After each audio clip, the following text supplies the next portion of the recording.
Aujourd'hui, je te parle d'un sujet qui me gonfle au plus haut point, c'est le fait de rendre autonome tes clients. Alors ça, c'est une grande discussion que j'ai souvent avec d'autres coachs, où on me dit oui, notre objectif en tant que coach sportif, c'est de rendre autonome nos clients.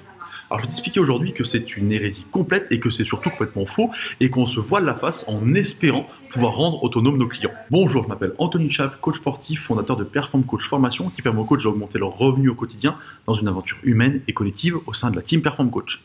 Alors aujourd'hui en fait, je te parle d'un sujet qui me tient à cœur parce que souvent j'en discute avec d'autres coachs et souvent on me dit mais si, moi mon but c'est de rendre autonome les coachés que j'ai. Alors bien sûr, il y en a certains que tu vas rendre autonome, mais c'est une très petite partie qui sont capables derrière d'être là juste pour 6 mois sur un temps très court pour venir chercher quelque chose de précis. Ok, mais la plupart de tes clients, si tu es honnête avec toi-même et que tu réfléchis bien, quand tu n'es pas là, ils font pas de sport.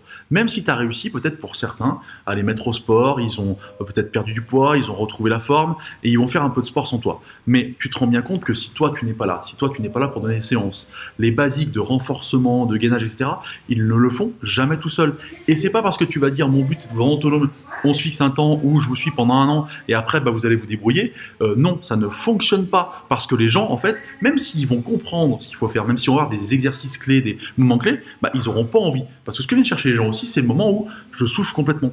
Je ne dirige pas. C'est-à-dire que je me laisse complètement porter et je viens vraiment chercher un moment de détente, alors détente mentale et un petit peu de souffrance quelque part physique. Et c'est ce qu'ils viennent chercher aussi. Donc quand on me dit que le but d'un coach, ça doit être de rendre autonome ses coachés, je ne suis pas d'accord. Leur inculquer effectivement ce qu'est le sport, quelles sont les bases, des mouvements et tout, bien entendu, afin que s'ils veulent en faire plus ou faire d'autres choses, ils connaissent les bases, bien sûr. Mais penser que tu vas rendre tous tes clients autonomes et qu'après ils vont devenir des super sportifs que tu vas lâcher dans la nature, c'est une hérésie, c'est complètement faux, c'est utopique pour moi. Donc, ça veut dire aussi que dans ton business, ça va changer quelque chose. Tu vas devoir, toi, penser ton business en termes de fidélisation pour faire en sorte que ces clients-là, tu les gardes parce que finalement, si tu les lâches, ils iront voir ailleurs puisqu'ils ne seront pas capables, en tout cas, ils n'auront pas envie de faire du coaching sportif tout seul ou de faire du sport tout seul de leur côté. Je t'invite à commenter cette publication. Si tu es d'accord avec ce que je dis ou pas d'accord, je t'invite à mettre un commentaire en dessous, à mettre un like, bref, à t'exprimer parce que du coup, je sais bien que ce sujet mène la discorde chez les coachs sportifs et ça m'intéresse d'avoir ton opinion, de savoir ce que tu en penses et qu'on échange à propos de ça. Moi, je te souhaite une bonne journée, je te dis à bientôt.